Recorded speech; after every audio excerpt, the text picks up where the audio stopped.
Joe, I believe I saw you modeling the same headgear on NFL Live today. That's the end look right there today. Just the 7th regular season meeting between the Packers and the Raiders, and believe it or not, the Raiders are 3-0 here, and Art Shell told us last night that, you know, you may believe that the Raiders would have a tough time coming in here, the cold weather, a Southern California team, but it's really the opposite. Yeah, they've actually played 4 cold weather games, and they're 3-1 in those. You could tell he was kind of selling his players, hey, we've already been in cold weather. And this is Nick Bell, the first down carry. Gets some good yardage up the middle, and let's head back to New York and check in with Jim Lampley. Take a look at the Parcells Pats, Dan, in search of a 3rd straight win. 44 opening drive rush yards for Leonard Russell. He takes it in from 2 yards out. Pats' first TD on the opening drive all year. And they lead Indianapolis 7-0. Back to Dan and Joe. All right, Jim, a swift-moving first quarter here. 3 minutes and 30 seconds left. And the Raiders once again on the ground. This is Nick Bell, and Nick Bell stopped just across the 20-yard line by Tony Bennett. Bennett, the sack leader the last couple of years for Green Bay, has just 4 sacks so far this year, though. Yeah, this is a little counter play with Nick Bell. Now, what you're going to see, it comes down to times just like this, Dan. Games boil down to key plays. 3rd down normally is the key 3rd down 2 to 6 area. This is 3rd down and 1. They got to get this running. If they're going to win ball games in this kind of weather and go into the playoffs, they need to get this. The Raiders do right here. Raiders with the 3rd worst rushing attack in the NFL. But they passed their way to 3 straight wins, and Hostetler trying to pass it here will go down at the 11-yard line.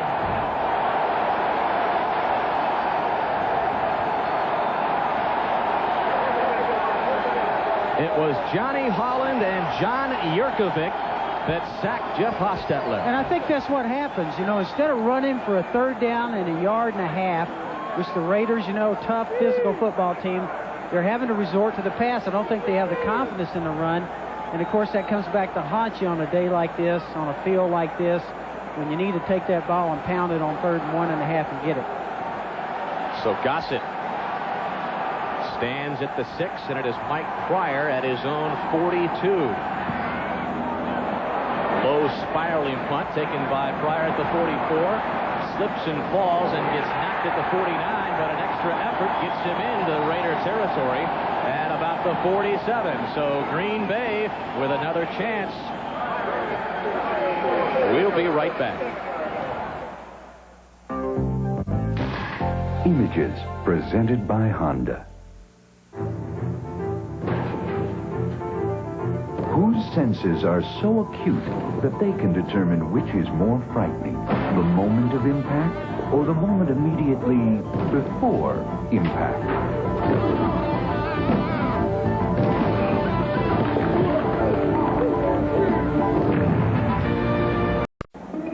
And now let's take a look at the natural gas quarterback efficiency ratings. Steve Young of San Francisco leading the way, but the 49ers with a tough loss to Houston yesterday.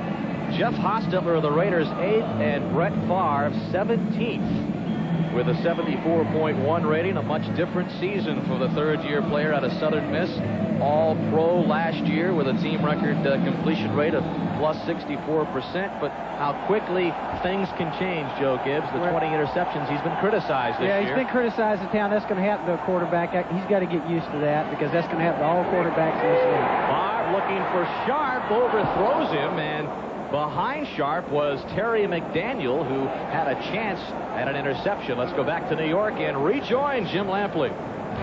And as you guys relax in balmy Green Bay, you can be happy that you are not in snowy Buffalo. But Johnny Johnson feels all right, celebrating his new 2-year, $5 million contract with this 24-yard screen pass catch and touchdown from Boomer Esiason. Jets' first TD pass in 22 quarters, 7-7. Dan?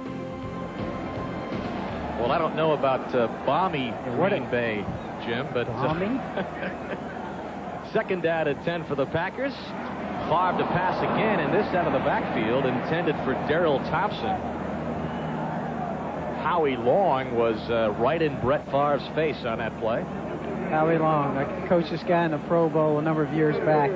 This is one of the, over year in and year out, this is also one of the best defensive linemen in the league. I'm sure he's excited to be on the field with Reggie White getting all the attention he does. This guy right here has been around a long time. Also, I might add, my wife, we were to go over in Hawaii. She says he also has one of the best bodies she's ever seen. Been better than yours, Joe. A little better. 3rd down and 10. Favre looking over the middle for Robert Brooks, incomplete. So both teams having difficulty with any sustained drives. So the Packers will punt it away once again. Brian Wagner comes onto the field for Mike Holmgren. Holmgren in his 2nd year for Green Bay, coming off last year's record of 9-7 as the Packers just missed the playoffs. And Holmgren becoming the 3rd coach in the 74-year history of the organization to have a winning season. So a big year by Holmgren last year in his debut, and looking for the ultimate playoff berth this year. And a very poor punt as Tim Brown has to come up to the 25, never even got a shot at it, and it's out of bounds at the 26, so not a good punt at all by Brian Wagner. Well, New Year's Day, don't miss Championship Saturday, when we'll be here to bring you an entire day of college football action, beginning at 1 Eastern Time. The IBM OS2 Fiesta Bowl kicks things off with number 10 Miami taking on 16th ranked Arizona, the number 4 Notre Dame, and Texas A&M in the Mobile Cotton Bowl. Finally, the national championship game. Nebraska takes on 2nd ranked Florida State in the Federal Express Orange Bowl. Championship Saturday beginning at 1 Eastern Time. Don't miss it. I think Wagner's punt, that was caused for the fact he was trying to sideline kick. Those are very hard to do, Dan, and he got it off the side of his foot. So the Raiders begin at the 25, and this is Nick Bell, who gets 4 yards up to the 29-yard line. The 17 yards rushing last week by the Raiders, their lowest output since moving to Los Angeles 12 years ago. A season low, so the rushing attack really hit rock bottom. A little draw play here, and you see a good pursuit by all the Packers getting to the ball. Going back to that punt, Dan, I always was much in favor of a pooch punt in the middle of the field where you don't get those sideline kicks like that and get them out of bounds. Those are very hard to execute, particularly on a day like this. I'd rather see a pooch punt in the middle of the field and drop it down on the 10-yard line or inside the 20 in the middle of the field. Don't try and get it to the sideline. Ostetler needs 7 on 2nd down. Tim Brown will be short at the 36. And Tim Brown is brought down by the nose tackle, John Yurkovich. Reggie White is going to get doubled all day long. Now watch the way they pick on him here. Everybody recognizing where he is. Look, 2 guys picking out Reggie. I was talking to Johnny Holland. He says, hey, I love that. I'm making all the plays at linebacker because they're killing Reggie White. They got 2 and 3 people on him. He sees that all year long, having that kind of a reputation. That's a tough job, and I know Reggie's a little frustrated by not getting the sacks and things he's accustomed to. 3rd down, less than a yard, and we get our first look at Napoleon McCallum, who picks up the 1st down for the Raiders. And Napoleon McCallum back for the 2nd game since an appendectomy a month ago. Yeah, you talked about a guy. This is a heck of a run because actually Green Bay has good pressure in the backfield. But this is a heck of a run by Napoleon. We were talking to him and said, you know, that's kind of unusual, isn't it, to play 3 weeks after an appendectomy. And he said, well, the doctor just kind of separated everything in there. He didn't cut it all, and said, then he stapled it back. And I went, what? Stapled it? He goes, yeah, I just stapled it, just like you staple a piece of paper. And says once he got the staples out, he felt great. Well, the end of the 1st quarter, and you might imagine with the wind chill factor at -18, not a lot of offense. The Raiders and Packers scoreless. And a quick look at the 1st quarter statistics. Pretty even, Joe Gibbs. Yeah, well, it's even in that nobody's doing anything so far. The defenses are dominating. Raiders will try to take advantage of this field position. They're at the 38-yard line. Hostetler just throwing it up for James Jett. And Jett really didn't have a shot at it as Tony Bennett was providing the pressure on Brett Favre.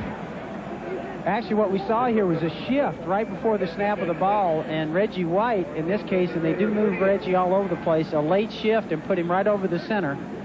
And if we take a look at Reggie, right in this position right here, over the center, he shifted in late. He came in that position. They cover both guards, trying to get pressure with him going up the middle. So that's an example of moving Reggie White all over the place to try and keep him from getting doubled, Dan. And the incompletion bringing up 2nd down and 10. Hostetler with time this time, and he's got James Jett, and Jett with the 1st down in the Packer territory, close to the 45-yard line. Wayne Simmons along with Roland Mitchell on the stop for Green Bay. Hostetler has definitely been brought along the right way. When you play in New York with the Giants, this guy's had a lot of practice in bad weather.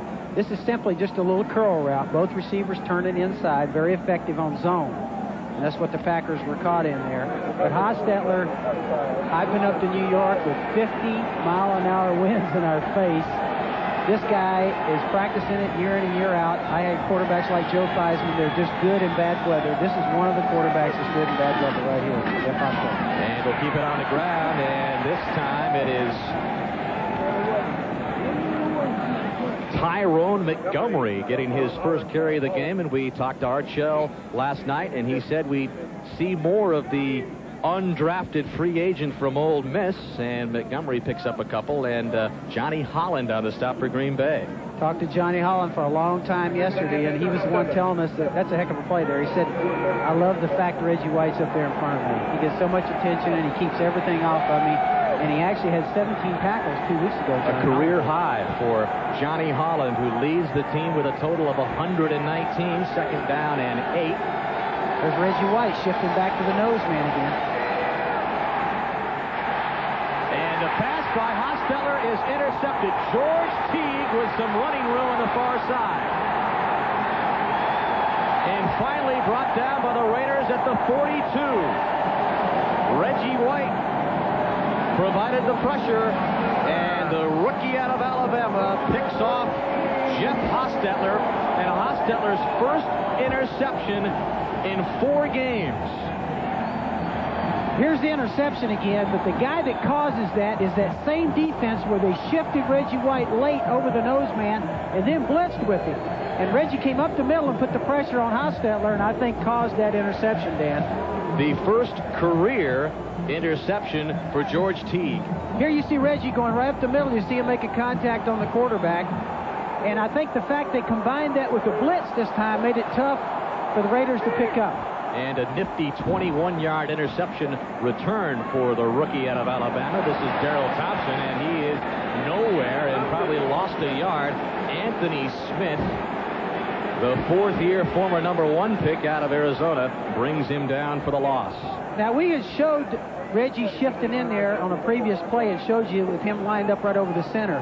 That's what happens when you can't double Reggie White right there. It was a late shift. They couldn't get 2 guys on him. That's why everybody tries to double him. He's the best in the league at overpower. This guy weighs 295 pounds and runs 4.6. I've seen him pick off balls and come running by me on the sideline against us, and I said, man, our backs can't run that fast. Well, he says, Joe, that he's playing better now than even in his 21-sack year back in 1987. Favre on the run and dragged down by Howie Long. The 6th sack of the season for the 13-year veteran out of Villanova. Well, Reggie White makes a play. Howie Long comes back and makes a play. We're seeing 2 of the premier linemen in the league, and you're seeing them go after it here today, and the defenses are dominating so far. That is the 84th sack of Howie Long's career, and that is 5th among active players. This guy gets off the ball so fast, Dan. Sometimes we think he's offsides when you're standing on the sidelines. We complain to the referees. You get the film out, and he's right on the ball. So all of a sudden, 3rd down and 19. The ball squarely at midfield. Favre with a quick chance across the middle, looking for Robert Brooks. That is incomplete. And the boos cascading here at Lambeau Field as the Pack will punt it away on 4th and 19. You don't like to see, if you're Mike Holmgren, the fact that Green Bay has had several good field position chances here and have not done anything with it. You don't like to see that. So Brian Wagner will punt away for the 4th time. Tim Brown, hands in the hand warmer, waiting at the 15. And an excellent punt by Wagner. Brown calling for the fair catch at the 11. So Los Angeles will begin there when we come back. Scoreless, 11:47 left in the first half. Playoff picture in the AFC. The Los Angeles Raiders at 9-5 are in the playoffs if they win their final 2 games. They don't even want to think about what could happen if they lose one of their final 2 games, because their conference record is not very good at 6-5. Meanwhile, the Green Bay Packers in the NFC are still alive for the Central Division title.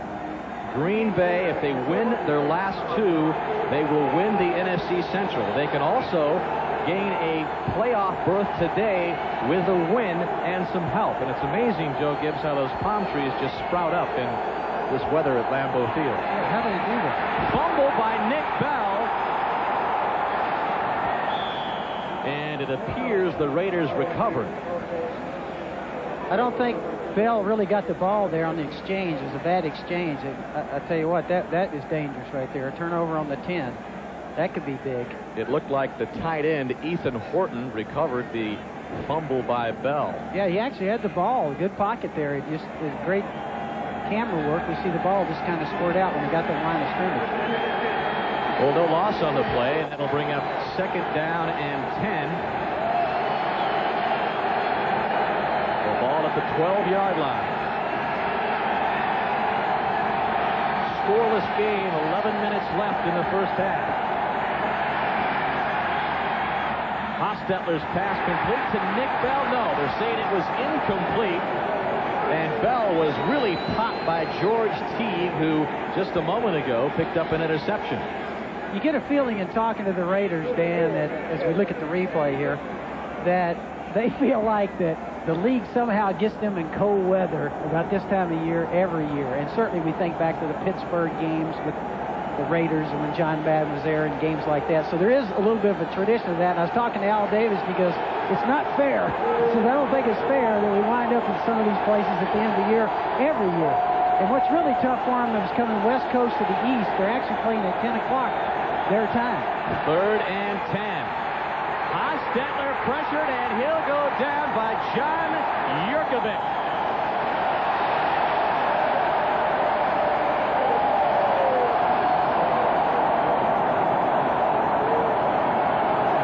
The 4th sack of the year by the 2nd-year man out of Eastern Illinois, a man that was undrafted and is having a spectacular season.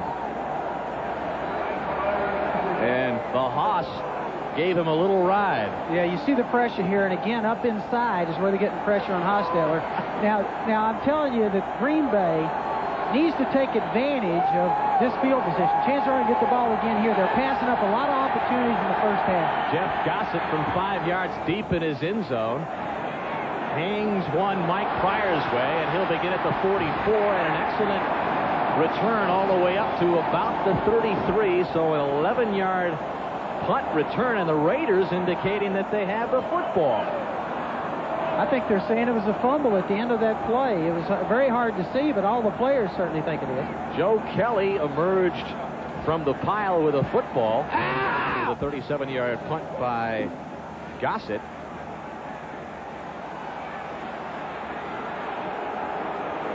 We have a huddle by the referees this time.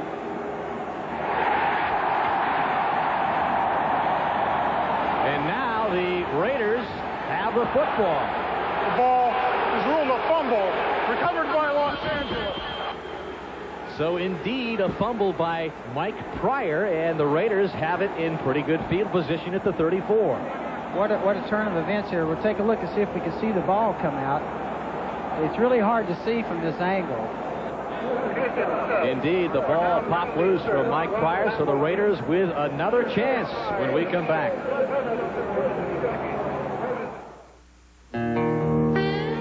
Trucks are a spiritual thing to me. The NFL on NBC is brought to you by Starter, authentic apparel and headwear of the NFL. By Mazda. Mazda, it just feels right. By McDonald's, what you want is what you get at McDonald's today. And by cold-filtered Miller Genuine Draft. Get out of the old, get into the cold. Well, let's take another look, and it turns out that the hit was made by Dan Turk, number 67 on Mike Pryor. And you can actually see him laying on the ground, and all of a sudden he turns around and the ball's there. It's a Christmas present. Yeah, the local boy, Dan Turk, in his 9th year out of Wisconsin. The 4th-round pick of the Steelers back in 1985, as Nick Bell gets the carry on 1st and 10 for Los Angeles. Still not making much rushing, but, you know, we were talking to Art Shell, and we said, Art, what'd you do about Christmas? He said, hey, look, we're going to get our Christmas presents today, meaning today in this game. I think they just got one, by the way. But he said, hey, in a football player and coach's life, there's not a lot of room for Christmas. You're traveling.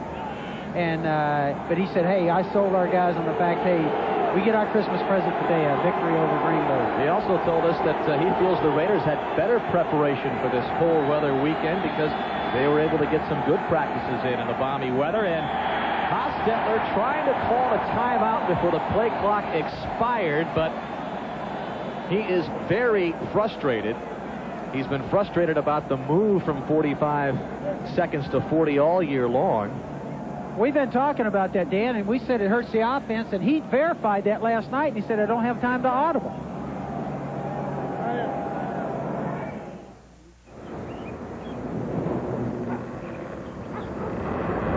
People around Flat Rock, Michigan have a lot of reasons to be proud, one of which is building the Mazda 626.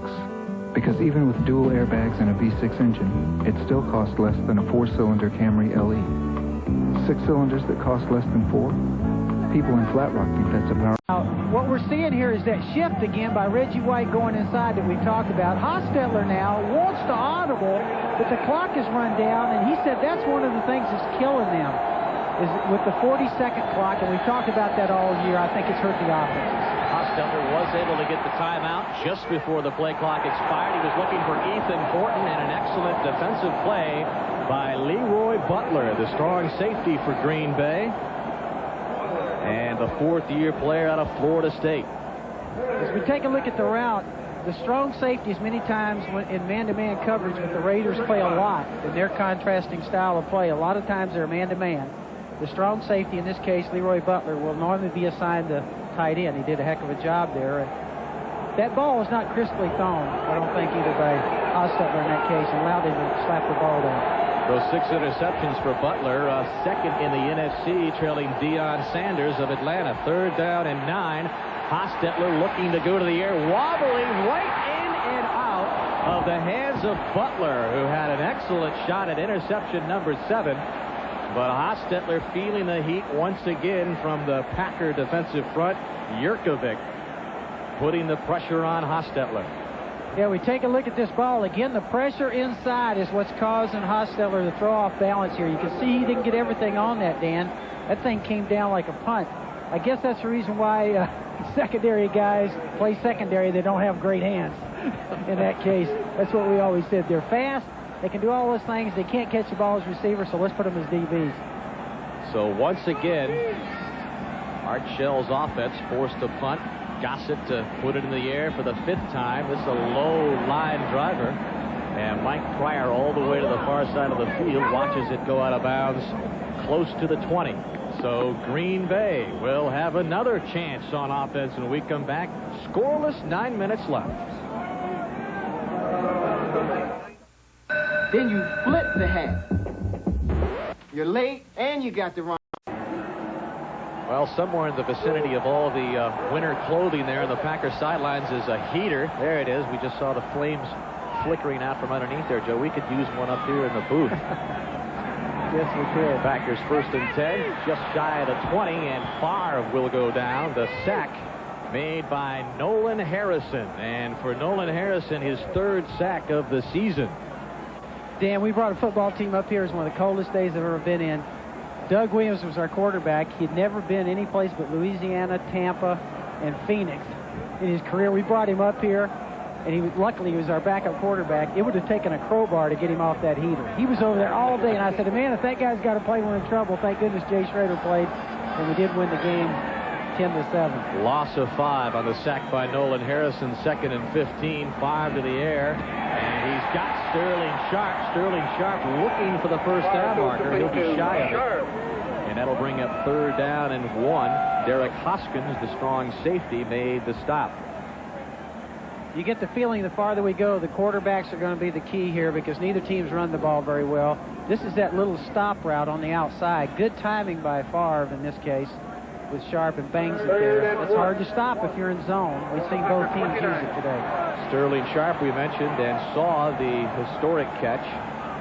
Another milestone added to his resume is he's now extended the Packer record 86 straight games with a reception. They were trying to go to him again, and Sterling Sharp did not like the coverage applied by Joe Kelly of the Raiders. And that will bring up 4th down and another punt. Very short yardage back to both teams having a tough time on 3rd down and 1 and 2s in this case. Yeah, I would have complained about this too.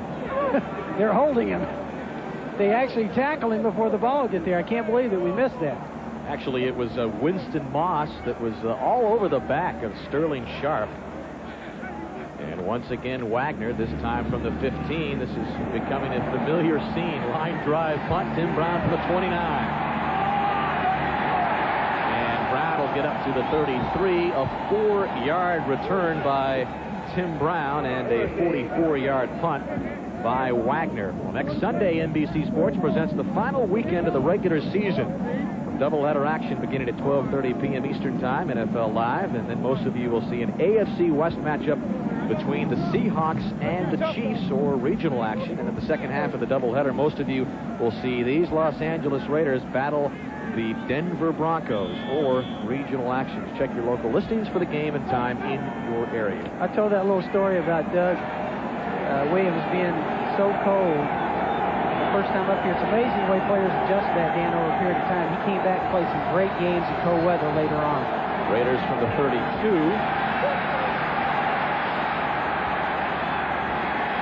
Hostetler just throwing it away. Napoleon McCallum was the original intended target, but Hostetler clearly just throwing that away. And once again, Reggie White in on the pressure of Hostetler. Well, actually, I think you're going to see Reggie start upfield. Now, this time he was playing on the outside, but you see him again double, this time by a lineman and also a back.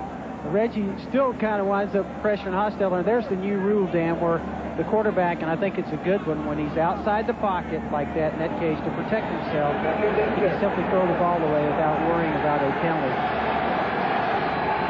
2nd down and 10, ball at the 32.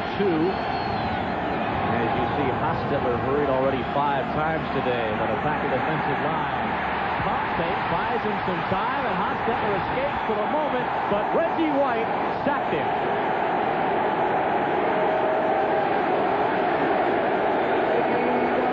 Both defenses are dominating, and we've seen both lines make excellent plays. Howie Long for the Raiders, and now Reggie White and his buddies several times. Here's the pressure up the middle. The real good pass rusher is relentless. He never stops, and that's what you see there, Dan. The guys with that kind of heart that never know when to quit, those are the guys that eventually get sacks. You rarely get them on the first move.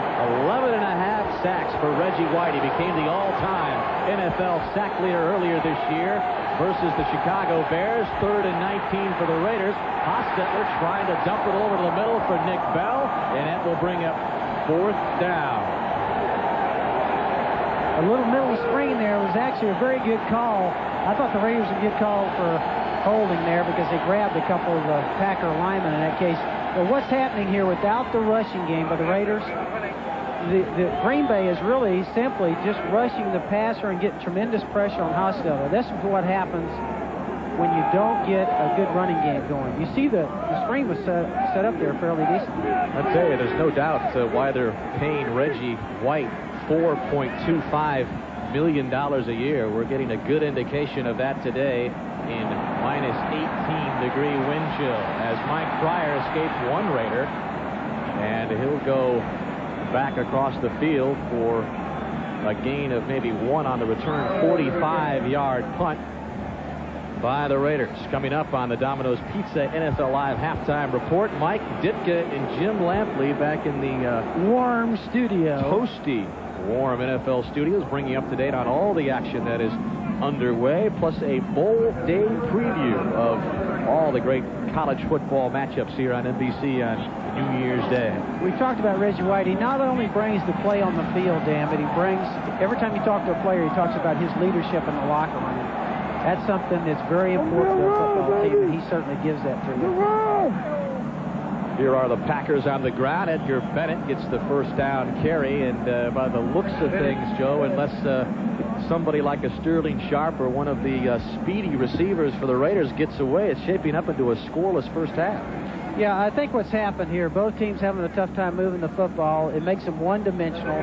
Both these defenses, of course, are playing extremely well. The weather's also hurt the offenses, but without them rushing the football, either offense, we're getting into a defensive battle here. Somebody's going to make a big play here at some point. First time that those two coaches have squared off.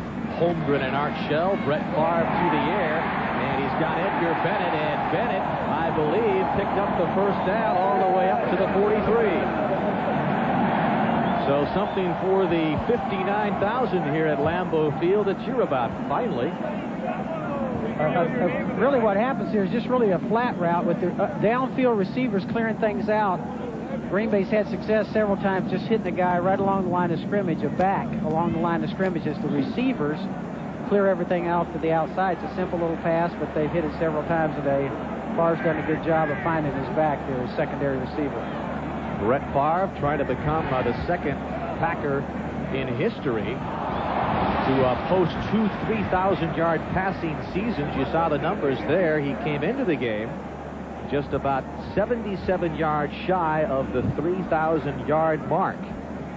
And if he gets that 77-yard total, he will become just the second Packer in history to do it. Lynn Dickey did it 3 times for Green Bay. You get the feeling in talking to Mike Holmgren that he says that this guy's a little bit of a gunslinger. He says he takes some chances because he's got such a great arm, and if they can get him where he doesn't throw the interceptions and just uses all that natural talent, and of course that comes with just growing up a little bit. This guy's really only played 2 years. That's the other thing. And they'll keep it on the ground. Darrell Thompson, and pretty much stopped for no gain. And you saw the draft picks quarterback-wise ahead of Brett Favre. But that happens all the times in quarterbacks, Dan. You know, we see Joe Montana is the 3rd-round draft choice. Joe Theismann, quarterback that kind of kept me in a job for about 6 years, a 3rd-round quarterback. Some of these guys are drafted farther down, and we kind of made a history there with Washington of doing that. A 5th-rounder, Mark Rippon. Because it's hard to evaluate these guys in a pro atmosphere. When you get them up here, you work with them over a period of time, and they mature and blossom. 3rd down and 9 for Favre, looking for Sterling Sharp, and a nice defensive play by Terry McDaniel. McDaniel coming off his first Pro Bowl last year, swatted that one away and forces the Packers to punt again. Terry McDaniel, the former #1 pick out of Tennessee, with a nice play. Yeah, this is a good play on just a little simple slant route to the inside. What Favre was trying to do is to get the ball to him quick and let him run for it. The 2 things that you like to see in a quarterback when you talk to Mike Holmgren is what Favre has: toughness and smarts. That's what he's got. He also has a great arm. Really, this guy will blossom. It's going to just take time. This game is quickly turned into a punting contest. Brian Wagner against Jeff Gossett. As you look at some of the other scores, the Bills ahead of the New York Jets 10-7. And we'll update the Chicago game. Detroit has taken a 10-7 lead. Jason Hansen's field goal has put the Lions up over the Bears. And, of course, the Packers here watching that score very, very closely, because if the Packers are able to win today and Detroit loses to Chicago, the Packers would be in the playoffs. We've talked about some mentally tough football players. There's some mentally tough fans out here today. I want to tell you that, because I was out there for about 20 minutes shooting that little opening. I almost froze. I'm glad I'm up here where this thing's covered up. I like this better than being on the sideline. 1st and 10, Raiders from the 19, and the pass complete to the far side. This is the tight end, Ethan Horton. Actually, James Jett made the reception. And James Jett leads the NFL with more than 25 yards per catch. As you look at the numbers by Jett, who is the fastest of the wide receivers on the Raiders team, but really not the fastest of all on this Raiders team. This thing is loaded. This team is loaded with great speed as outside receivers. When we talked about the Green Bay, what do you fear the most in the Raiders? The defensive players all said the speed of their outside receivers as they pick up the first down here. But that has been Al Davis's modus of operation from the very beginning. He loves speed on his outside receivers. And there is a look at the speed. James Trapp is a cornerback, and he is the fastest, outdistancing all of those Raider wide receiver burners. The ball at the 29, 1st and 10 for the Raiders. Trying to get something going on offense. Napoleon McCallum trying to turn the corner, and he won't get far at all. Tony Bennett chased him out of bounds along with Johnny Holland. As we were talking to Alexander Wright, winning the fastest man contest and everything, you know, you get the feeling as we talked to him that this team is loaded with speed. We were joking with that. We had Darrell Green with Washington. He won the fastest man a couple of times. I was kidding with Don Mosbar. I says, you know, we ought to have a, for you guys, 300-pounders. The center for the Raiders, Mosbar. We ought to have a wide body fastest man contest. 2nd down and 9 over the middle. The pass complete to Tim Brown. And Brown will be short. That'll bring up 3rd down for the Raiders. I was thinking the rules would be, Dan, you have to be over 300 pounds, a lineman, okay, and we would have them sprint only 30 yards, and we'd have somebody sponsor it like Winnebago or Boeing, wide bodies, you know what I mean? And Don Mosbar lit up on that. He says, yeah, we ought to, and I think the fans would like it. We ought to get a write-in going here. We would love to have that. Wide body, fastest man. You can conduct it on one of your NASCAR tracks, Joe, that you spend so much time at. 3rd down and about 4. Hostetler under pressure again, and he will go down at the 31. Yurkovich was there along with Tony Bennett. Johnny Holland also provided the pressure on Hostetler. Again, it's tremendous pressure on Hostetler. Here you can see the field comes into play. He slips a little bit, doesn't get the ball off on time, and when he misses that timing, and you can't get the ball off when you sit back there at 7 steps, Dan, it gives that defense a chance for pressure, and they're getting tremendous pressure today. And again, I think they're concentrating on the pass rush. They know the Raiders are not really rushing the football. And once again, Jeff Gossett's punt, a low line driver, fielded nicely by Pryor. Pryor across the 40, and Pryor gets it across midfield into Raider territory. And Jeff Gossett had to run him out of bounds at the 49. A 40-yard punt and a nice 21-yard return by Pryor. Hey, we saw the kicker. He actually got dirty there. He had to make a hit, and he got dirty. I like that. This is a pretty good hold here, I'll tell you. And you can see that's a pretty good shot right there. Yeah, not bad. Here's our kicker. Let's take a look at his form here. 195 pounds. Well, on second thought from that angle, that was not exactly one of the best hits I've seen. And the good thing, he gets to go back on the sidelines and throw on the coat and get by the heater. Meanwhile, the Packers at the 48. This is Darrell Thompson. Thompson picking up 1st down yardage. He's all the way down to the Raider 33. Harry Galbraith and Edgar Bennett with a couple of nice blocks to spring Thompson. The first run that we've actually seen today by either team, and you see what happens here, it excites everybody, Dan. The fans, the crowd, the offensive linemen, they get excited when they're knocking people back and making yards. The physical part of the game is very important. That was a 15-yard gain by Darrell Thompson. He has the team's longest run of the season, and that is 28 yards.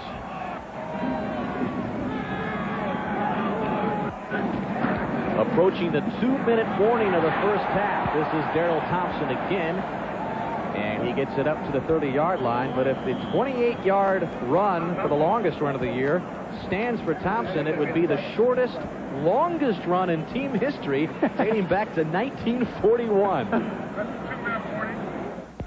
This is Howie Long of the Los Angeles Raiders. Over the years, my teammates have brought you the stories of how the United Way tackles the tough problems that any of us might have to face in life. Scoreless game, but Joe Gibbs modeling the latest in cold weather gear here, Joe. I don't think can this go is all the way up. I'm not really looking at the game anyway, but this is another version. You mean the game isn't exactly the most exciting contest you've ever seen? A scoreless tie by Green Bay and Los Angeles? I'll tell you, actually, it is a good defensive battle. Somebody's going to make a big play here to win the game. You got an extra one of these that I can borrow? Yeah, we're going to give you just a second. Yeah. We may not have time. And I only got one right now.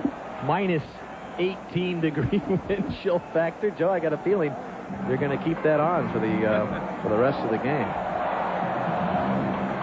2-minute warning at storied, frigid Lambeau Field. Third coldest game on record. And the near 60,000 fans here that have braved it bundled up. Mentioned not much offense at all. This is Green Bay's deepest penetration in a while at the 30-yard line. Complete to Sterling Sharp, and Sharp with another first down. He is inside the 20. Again, that little stop route, and whenever Green Bay's been able to catch the Raiders in zone coverage, you see the Raiders backing up here and opening these holes. You can see the lane that Favre's throwing through. And what happens is the receivers just hooking those zone holes in there. Very effective. I would look for the Raiders now to go to man-to-man coverage to take that away. Interesting to note, Sterling Sharp has attained all these milestones. He's had a turf toe and tendonitis and left Achilles. It's been an injury-plagued season for him, but nevertheless, he shows up every Sunday, but really hasn't practiced much at all in the past month and a half or so. And I noticed also is not wearing any long sleeves in this weather, Joe. In fact, his socks are down near his ankles. The similarities between him and Art Monk are amazing. Art Monk played at Purdue and, of course, was used to cold weather. He come out to practice with nothing on. But no underwear and sleeveless. Well, a moment ago, I guess the socks were down. He's pulled them up now and is now. Sterling also is a guy that's used to cold weather, I think, and they're mentally tough guys. And to tell you the truth, I used to like guys that we drafted from the cold weather climates because they were kind of battle tested, and particularly kickers. I thought that was always very important. Guys are used to big wind, bad weather. It gave them a little bit of an advantage, I think. Well, there is Greg Townsend, the 11th year veteran. He's played in cold weather. Nolan Harrison, you saw him a moment ago, number 74, the right tackle. Big plays right here for Green Bay. Big plays coming up. 2nd down and 9. Favre wants to go to the air, and he's got Sterling Sharp. Another first down. Sharp trying to fight his way into the end zone, and Sharp is inside the 1. First and goal for Green Bay. That's the kind of play that Favre can give you, Dan. Now, he scrambled out of the pocket there and got pressure and got back outside and made a big play on the outside with his scrambling ability, and that's what Coach Holmgren told us. That's the kind of guy that he really needs and is used to working with. Well, Sterling Sharp feels he got into the end zone. Let's take a look at if we had instant replay. This would be something we could take a look at. All you have to do is break the plane with the ball. Your body can even be outside there. Just put the ball over the goal line, and it's a touchdown. But this is Edgar Bennett, and he picks up the touchdown for Green Bay.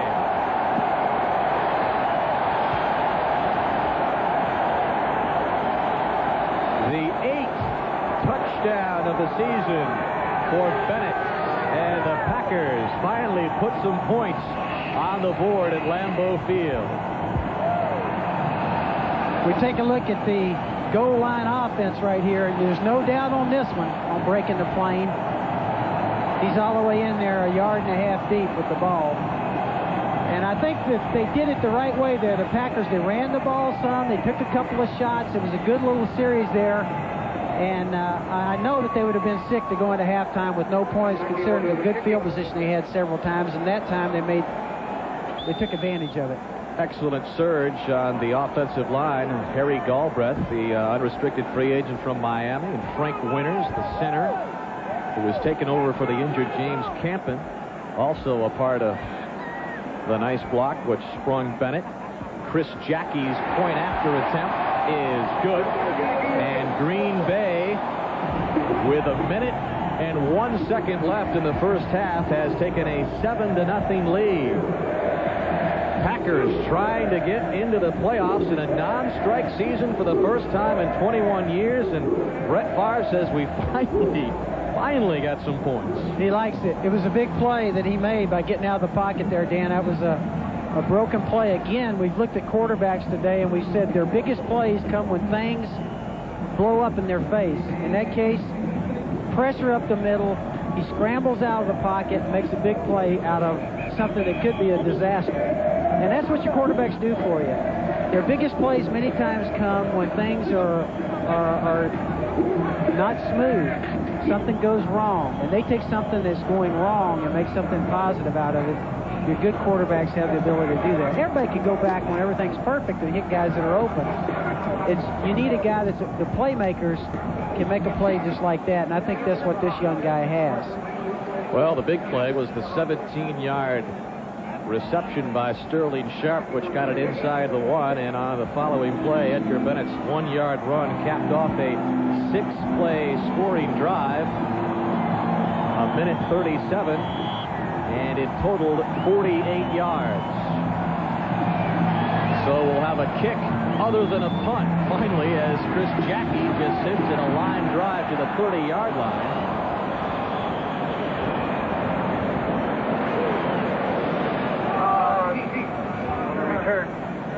So with less than a minute left, the Raiders may have a chance to get into field goal position.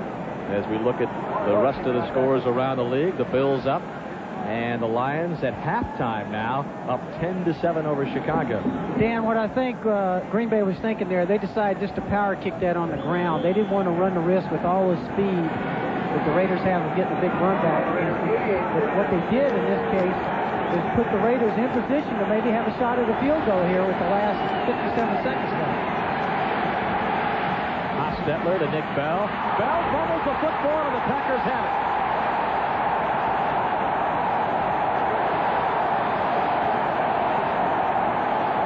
Doug Evans, the rookie out of Louisiana Tech, picks up the second fumble of the game by Nick Bell. Yeah, I think Bell, in this case, has the ball squarely in his hands. For some reason, it just flat gets away from him. That ball right there is hard to hang on to. That thing is frozen and glazed over a little bit. It's hard to handle a ball like that. That's the reason why a lot of the players are wearing gloves. And I noticed there that Nick Bell does not have any gloves on, did not have any gloves at the time of that fumble, and now he heads to the sidelines, and Gerald Perry, the offensive lineman, consoling Nick Bell, who has given the Packers another chance here. The ball spotted at the 43, less than a minute left. Second turnover by the Raiders today. Favre swings it out, and this is Edgar Bennett, and Bennett all the way inside the 30. They're going to mark him at the 26. And I'm not sure he wouldn't have gone a lot farther. The field frozen in that area right there, and you see him lose his footing in that frozen part of the field right there. That could have been even a bigger play. Take a look at this little screen. See the fullback set up underneath like he's going to pass block. It then slides out. It's an under screen. We've seen the Packers try and use it several times today, and you can see the loose footing there on the outside, a frozen part of the field. Probably cost, in this case, the Packers a chance to get way down inside the 20-yard line. Well, the Packers have called a timeout. They have one left, and we'll remind you that at halftime we'll join Mike Ditka, Jim Lampley, in our NFL Live, the NFL Live Domino's Pizza halftime report. Here's the case where you see the offensive coordinator is Mike Holmgren, the head coach. You see him there trying to make up his mind what he's going to call. Very much like a Bill Walsh, or in my case, when I was calling the plays, you got people upstairs helping you, but it goes back on this guy's shoulders right here. And is that that's a tough job. A little frost on Holmgren's mustache there? I think it is. Well, we've just been told by our producer/weatherman, Terry Ewert, that the temperature is now -9 degrees, wind chill factor 2 degrees as a flag is thrown. And I would imagine if I'm Chris Jackie, the Packers field goal kicker, I'd want to get it in as close as possible on a day that you might not even be able to feel your foot, no matter how close you get to that heater. Yeah, I agree with that. Also, the holes, Dan, the snap and the holes, very tough on a day like this.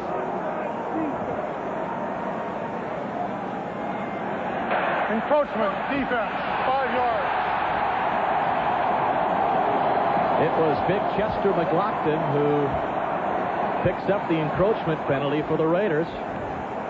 Now let's take a look and see if anybody on the offense moves. If they do, you see him move, the center step out. That should have been on the offense. You can't do that. Frank Winters reaching across the line and tapping Chester McLaughlin on top of the helmet.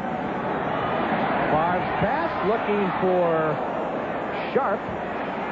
Incomplete.